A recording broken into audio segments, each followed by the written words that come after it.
y otro de los estrenos de la semana es Una casa lejos de Mayra Botero. Primero que nada les voy a contar que el tema se llama Hora Bola, se llamaba el tema que escuchábamos recién, también de la película Leonera. Así que bueno, queda eso presentado. Y ahora sí, les vamos a contar que estamos ya conectados con Mayra Botero para conversar sobre Una casa lejos, otro de los estrenos de la semana, así que le damos la bienvenida. Mayra, ¿cómo estás? Bien, muy bien, ¿vos? Muy bien, muy contenta también de conversar con vos después de charlar con Francisco Márquez hace un ratito. Los estuve escuchando. Me alegra un montón, qué bueno. Oh. Y justamente te voy a hacer justo la primera pregunta que le hice a él, que tiene que ver con esto de volver a salas, ¿no? De tener Él tuvo la experiencia de verla de forma virtual antes, vos ahora estás solamente en salas, según entiendo. Sí, yo lo envidié mucho a él que tuvo ¿Viste? Llegó de viaje, llegó de Berlín y quedó aislado y nunca más salió nadie a su casa. Recuerdo así, pero sí, llegué a envidiarlo con mucho amor igual. Sí, estamos en salas, nada más. Estamos muy contentas. Esperamos un año y pico para poder mostrar la película porque nos parece re importante el encuentro personal. Es decir, no habían surgido posibilidades de hacer una especie de estreno virtual anterior, o directamente ustedes decidieron esperar y bueno, después se verá si hay algo posterior en cuanto a lo virtual. ¿Cómo lo pensás vos? No, existieron, o sea, la posibilidad de estrenar en Argentina en plataformas, sí, por supuesto, nos lo preguntamos un montón de veces. Lo que pasa es que, no sé, sentía que estar en casa recibiendo mensajes de los que lo habían visto en sus casas al mismo tiempo no se parecía ni un poquitito a lo que habíamos soñado. Claro. La película se pensó para pantalla grande y lo mismo nos pasó con los festivales, porque cuando nosotros arrancamos a enviarlo, se empezaron a cancelar los encuentros de festivales, y los que se hicieron virtual, hay una cosa muy compleja respecto de la proyección o de la liberación territorial de las películas, que de repente, bueno, se ven en muchos lugares de forma liberada, gratuita, etcétera, que le corta otros caminos a la película. Entonces, bueno, sí, se volvió el panorama bastante complejo.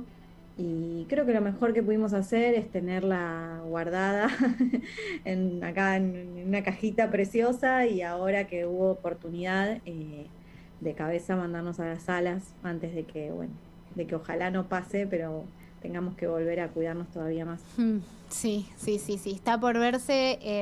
Hoy comentábamos que el ministro de Cultura dijo que por el momento esto no va a suceder, así que por lo menos por ahora creemos que tenemos salas para rato.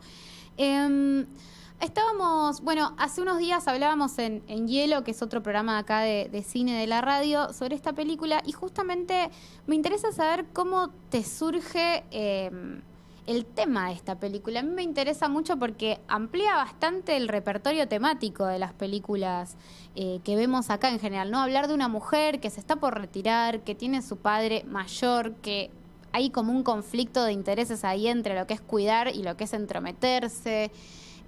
Contanos un poquito sobre eso. Las mujeres más grandes que yo, por alguna razón, me interesan, no sé, ¿viste? Hay cosas que surgen de dónde mira cada una, ¿viste? Yo no sé por qué las observo, me resultan apasionantes, me gusta ese momento. Ahora estoy escribiendo otra historia y es de nuevo una mujer grande. Y la historia surgió porque la mamá de mi compañero, mi suegra, vivió una situación parecida, no es la situación de la película, pero similar con su papá. Y una noche la llamaron y le dijeron que lo habían visto perdido en la calle, llevando en brazos a un bebé.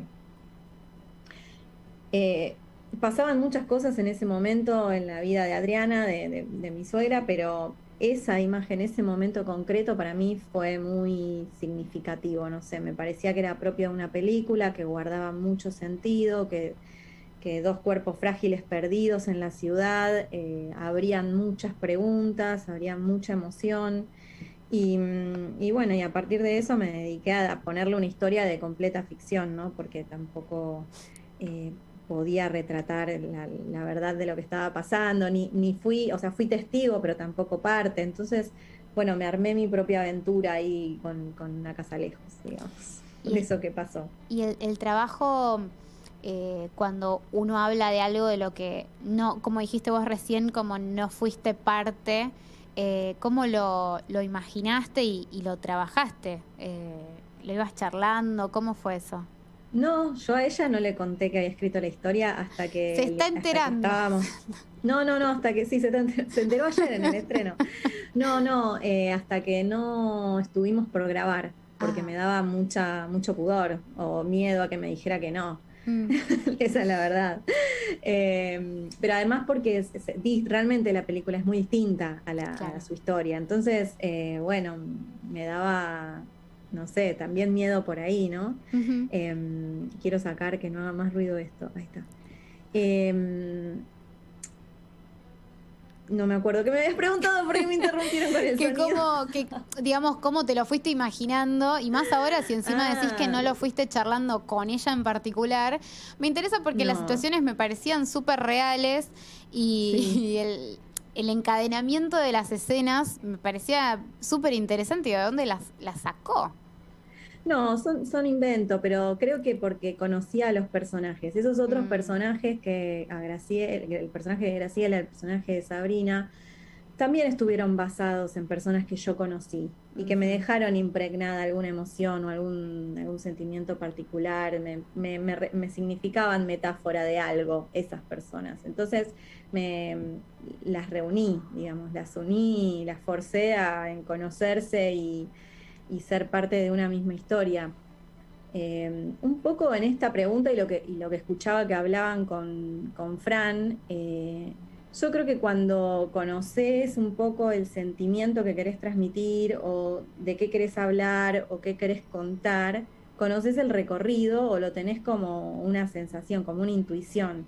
Y en la escritura se va dando seguir esa intuición.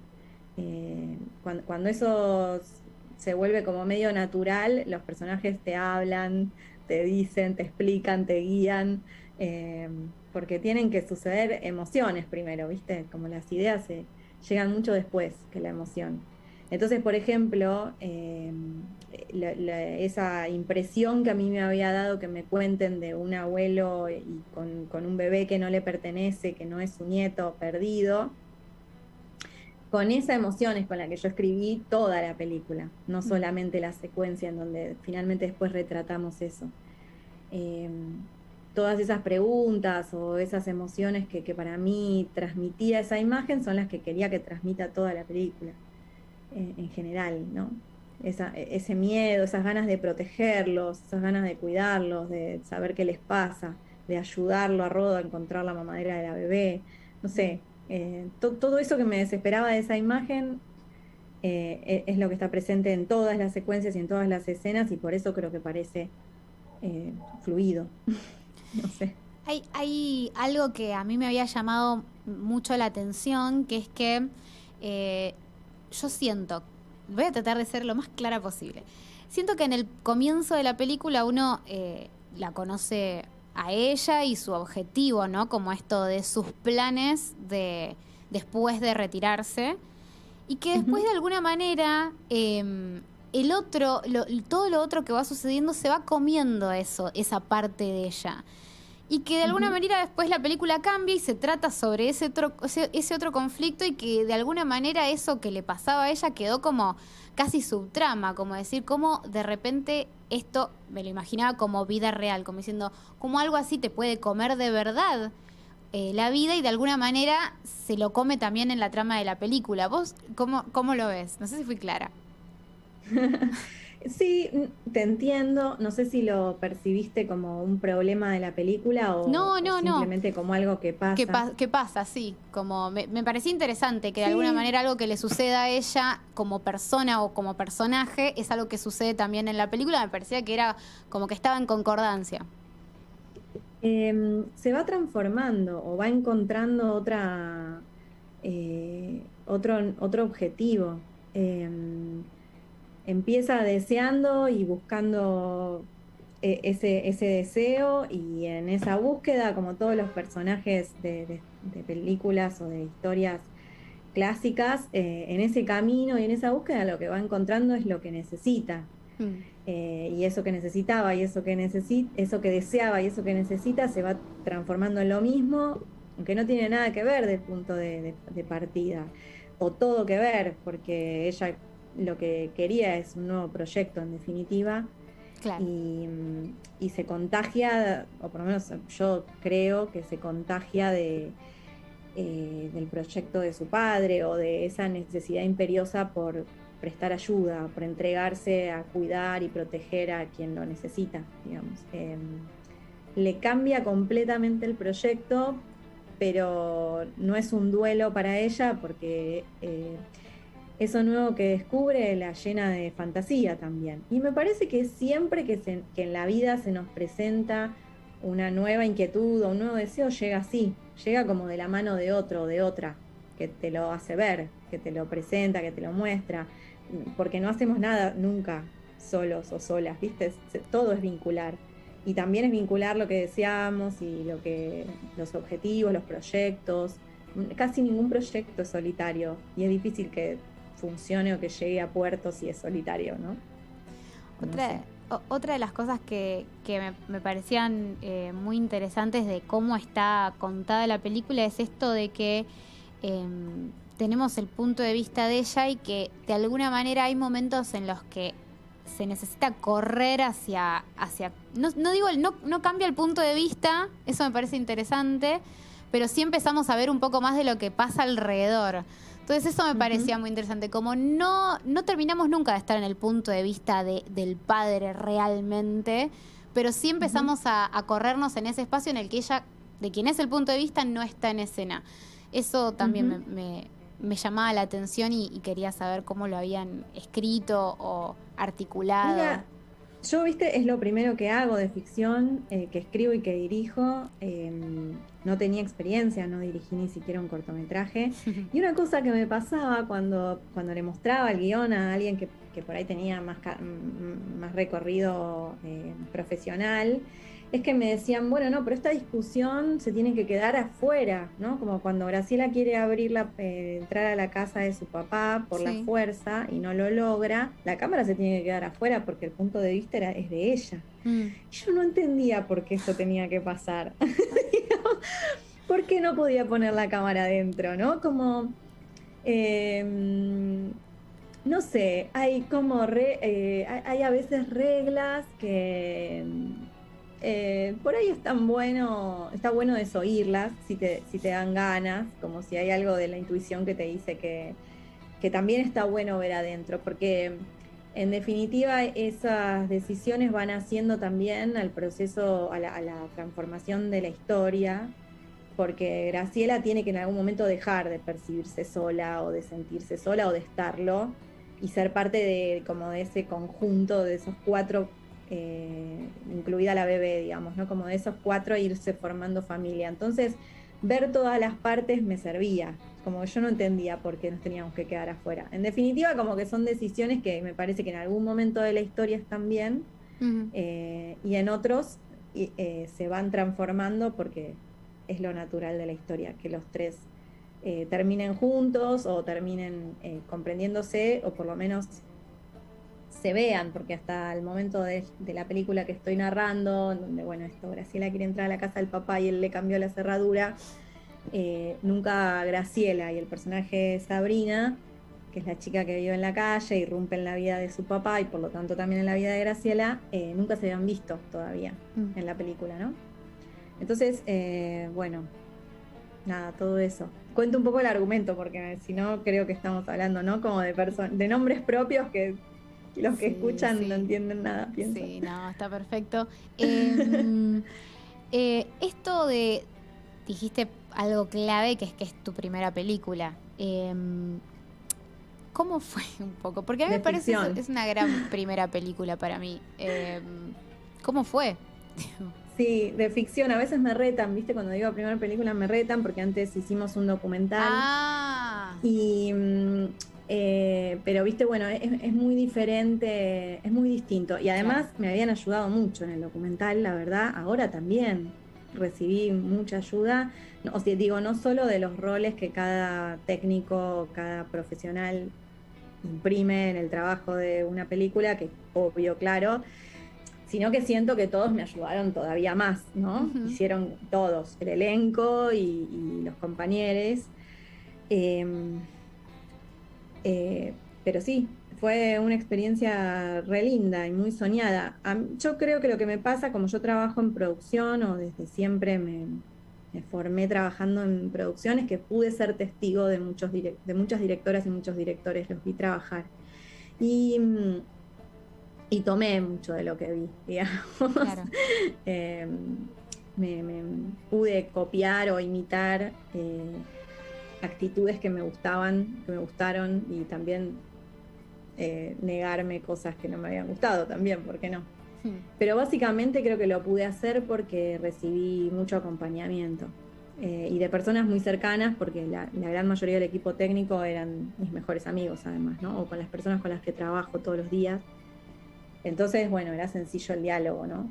Y la ayuda, recibir la ayuda. Y te hago, creo que quizás una última, supongo, que tiene que ver con esto de, hace poco también lo hablábamos con otro director, que es ver personajes un poco más grandes en el cine, en las películas, ¿no? Como un cine más de la adultez, de la vejez, y no tanto quedarnos, ¿no? Como en el héroe de 30 o el coming of age o todo eso, ¿no? A mí me interesa bastante lo que es el cine más de la adultez, de la vejez. ¿Vos cómo lo ves? Y ahora estoy recibiendo mucho afecto por haber tomado esa decisión. Hay, no sé, bueno, da la casualidad que los periodistas, bueno, sos de las primeras periodistas que me encuentro joven, súper joven, por lo menos te veo re chiquita, pero percibo que sos súper joven. Pero en general las personas dedicadas al espectáculo o al cine son un poco más grandes y todos me hacen una devolución hermosa y un agradecimiento a ser representados. Y mujeres ni hablar, como Yes, mujeres mayores de 60 ni te cuento. Y es hermoso lo que se genera. Yo no sé por qué pasa. A mí me parece que sí hay un cine ahora, sobre todo independiente, muy centrado en la clase media y en los conflictos internos de la clase media. Hay mucho, hay muchas películas, siento, alrededor del duelo, de la herencia.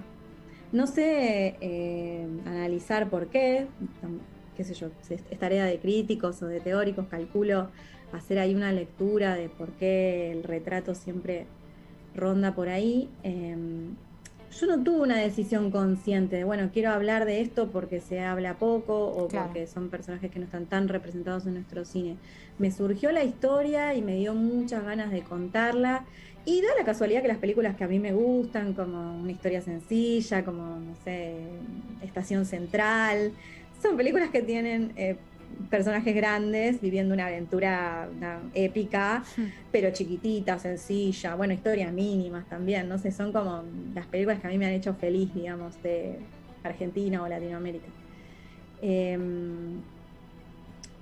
eh, no sé, fue recontra natural, no fue pensado demasiado a conciencia, pero ojalá que continúe porque siento que hay un público que está contento de verse y que lo agradece. Entonces, sobre todo, por ejemplo, Estela Galassi, que es una actriz que tiene una trayectoria de teatro impresionante, hizo un trabajo con el que del que yo estoy muy orgullosa en la película y me encantaría nada, que sea convocada por las próximas películas que se hagan. Sí, sí, sí. A mí me pasa un poco con Liliana Juárez también, que es una actriz tucumana, Ujú, que supongo que tienen más o menos sí. la misma edad y me pasa lo mismo, que digo, pucha, si nos enfocamos solamente en personajes más jóvenes, nos perdemos un montón. Ujú, Eh, Ni hablar, claro, lo que dijiste vos del todo lo que tiene que ver además con lo femenino, ¿no? Digo, como esa cosa de la ujú. belleza, la juventud eterna, etcétera, etcétera, etcétera. Cosas que no nos da más el tiempo para conversar, pero te agradezco un montón porque nos prestaste bastante tiempo para hablar de tu película. Si querés recordarnos en qué salas se puede ver, si las tenés a mano, si no, yo ahora las recuerdo. Sí, de nuevo agradecerles a ustedes porque todos los espacios son bienvenidos. Nos cuesta mucho el cine independiente llegar a los espectadores, contarles que estamos. Pueden ver la película en Capital Federal, en el Cinemark de Palermo. En el conurbano pueden verla en Unicenter, en San Isidro, y en Show Center de Aedo. Al mismo tiempo estrenamos en Rosario y en Ciudad de Mendoza, en los Cinépolis de ambas ciudades. Por ahora por ahí, pero bueno, tenemos ganas de que por supuesto siga en las otras provincias, en las salas, y también poder estar en los espacios Inca de federales. Así que bueno, y muy pronto estará en plataforma también. Que así sea, Mayra. Te mando un abrazo enorme. A vos, muchas gracias. Mayra Botero, la directora de Una Casa Lejos, ella ya recordó las salas en las que pueden ir a ver estas películas. De paso, les mandamos un saludo a Radio Ausonia, que ahí desde Santa Fe van a poder verla, seguramente. Así que bueno, nos hemos quedado ya casi sin tiempo, pero no me quiero ir sin recomendar, o por lo menos no voy a decir la palabra recomendar, solamente por el hecho de que es una tarea que nos vamos a llevar todos de acá de este programa. Manu, atención. Ok. Vamos a decir que se estrenó un podcast de Graciela Borges. Bueno. Estábamos hablando antes de esto, no es un spoiler, ya eso lo recomendamos. Pero se estrenó un podcast de Graciela Borges que se llama Graciela Borges, Mi vida en el cine. Son todos episodios de 8, 9, 10 minutos que se van subiendo todos los lunes. Se subieron creo que 3 más o menos, van a ser bastantes, van a ser como 40 episodios. Ah, buenísimo. En los que ella cuenta historias de su vida en el cine, como anécdotas y cosas tremendas. Así que yo les digo que para mí está bueno que nos vayamos escuchando esto, porque, bueno, para mí va a dar que hablar seguramente. Así que yo lo que voy a hacer es escuchar todos estos episodios y hacer un chusmerío acá enorme de todas esas cositas que seguramente cuenta Grace. ¿Es para admirar o para chusmear? Yo no lo sé, por eso digo, pero ya me estuve enterando que no sé quién fue a su cumpleaños de 15, ¿viste? Como que cuenta cosas súper Chusmería, entonces. de ella, pero cosas que tienen que ver con el ámbito del cine, así que sí, chusmerío, pero del bien, del que necesitamos para... Chusmerío del bueno. Del bueno, del necesario y del importante. Así que bueno, les dejo esa recomendación. Ya dijimos, esto no es un spoiler, el podcast de la querida Nancy Jaimes, a quien le mandamos un gracias enorme. Estuvo tuiteando todo el día, dele que te tweet de Peck, todo eso. Así, sí, así, yo la escucho desde acá adentro, así a Nancy. Así que bueno, gracias Manu también por la operación, excelente de 10 como siempre. Gracias a vos. Espero que te lleves algo de tarea. Sí. Veremos. Espero que no se me venza. Claro. Que gracias a Diego González por la compañía, por supuesto. Y tenemos un tema de cierre que no va a haber cuarto bloque, así que ¿con cuál cerramos, Nancy? ¿Con que llueva o con así? Con que llueva. Vamos entonces con que llueva. Nos encontramos acá en Clase B el viernes que viene a las 4 de la tarde. Recuerden que en nuestras redes sociales van a encontrar las entrevistas y más cosas que vamos subiendo en la semana, siempre con la querida Nancy. Así que les esperamos en clase.bcortae en Instagram y clase-bcortae en Twitter. Y ahora sí, hasta el viernes que viene. Esto ha sido todo.